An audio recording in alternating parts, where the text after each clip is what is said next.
Friends, நம்ம இன்றைக்கி snacks item தான் பண்ண போகிறோம். அது எப்படி செய்யுதுன்னு பார்க்கலாம். ஃபஸ்ட் நான் 2 உருளைக்கிழங்கு எடுத்துருக்கேன். இதை நம்ம இந்த மாதிரி திருகில் வச்சு நம்ம திருவி எடுத்துப்போம்.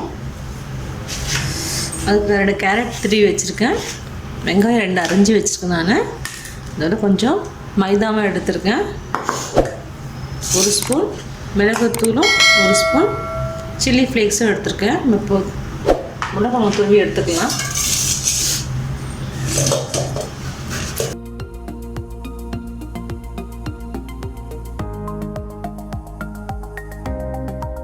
பாருங்கள், நம்ம துருவி எடுத்துட்டோம். இந்த மாதிரி நல்லா இருக்குது. இதோடு நம்ம இதெல்லாமே மிக்ஸ் பண்ணிப்போம். ஃபஸ்ட் நான் கேரட் போட கொஞ்சோண்டு கருவேப்பிலை பொடியாக அரைஞ்சிருக்கேன். அதையும் நம்ம போட்டுக்கலாம்.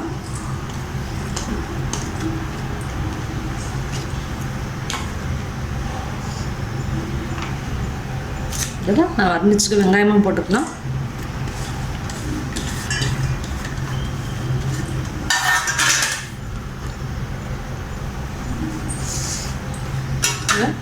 பெப்பர் தூளை நம்ம இதில் ஆட் பண்ணிப்போம். இதில் சில்லி ஃப்ளேக்ஸு நம்ம போட்டுக்கலாம். உப்பு கொஞ்சம் ஆட் பண்ணிக்கலாம். கொஞ்சமாக மஞ்சள் பொடி ஆட் பண்ணிக்கலாம். ஒரு 1/2 ஸ்பூன் மஞ்சள் பொடி ஆட் பண்ணிப்போம். இதெல்லாம் நம்ம தட்டி எடுத்துப்போம்.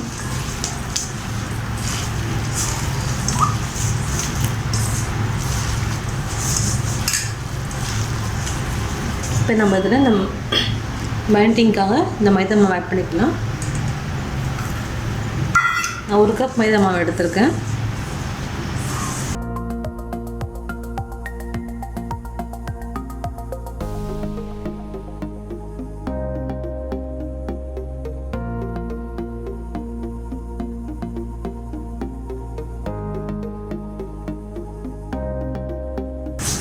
தண்ணி எதுவும் நமக்கு தேவையில்லை. அந்த வெங்காயமும் தண்ணி இருக்கும், இது உருளைக்கிழங்கோட ஈரமும் இருக்கும். நமக்கு அதிலே இது நம்ம ரசிச்சு எடுத்துக்கலாம்.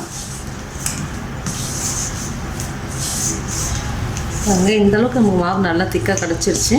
நம்ம இதுக்கு மேலே கொஞ்சம் எண்ணெய் ஊற்றிக்கலாம். அதுதான் நமக்கு ஊட்டி போட்டு நல்லாயிருக்கும். கொஞ்சமாக ஆயில் மேலே ஊற்றிப்போம்.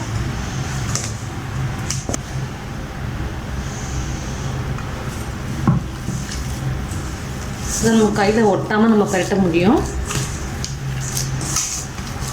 உப்பு காரெல்லாம் செக் பண்ணிக்கோங்க, கரெக்டாக இருக்கான்னு பார்த்துட்டு நம்ம பிசைஞ்சு போட்டுக்கலாம்.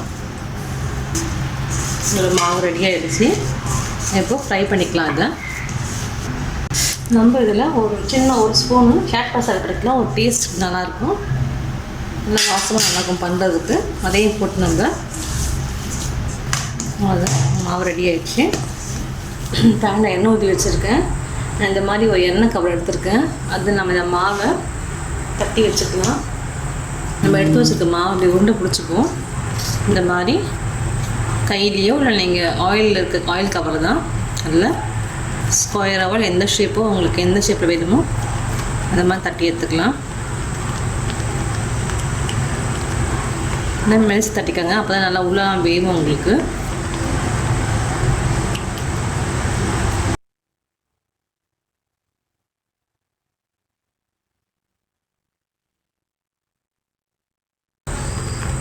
நம்ம தட்டி வச்சு நம்ம ஆயிலில் போட்டுக்கலாம்.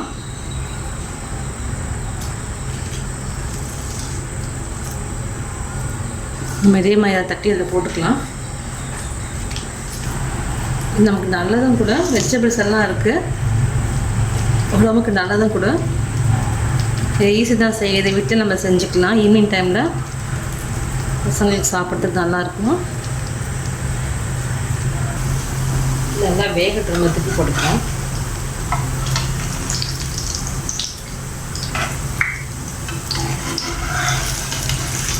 நம்மளோட நல்லா வெந்துடுச்சு. நம்ம எடுத்துப்போம். இப்போ நல்லா ரோஸ்ட் ஆகிடுச்சு.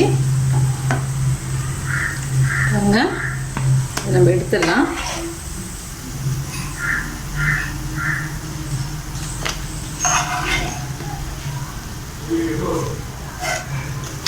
இதே மாதிரி எல்லாமே எடுத்து போட்டுக்கலாம்.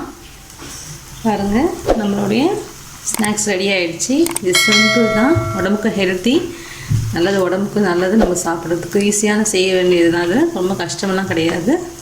நீங்கள் ரெசிபி செஞ்சு பாருங்கள், உங்கள் கமெண்ட்ஸ் சொல்லுங்கள். தேங்க்யூ.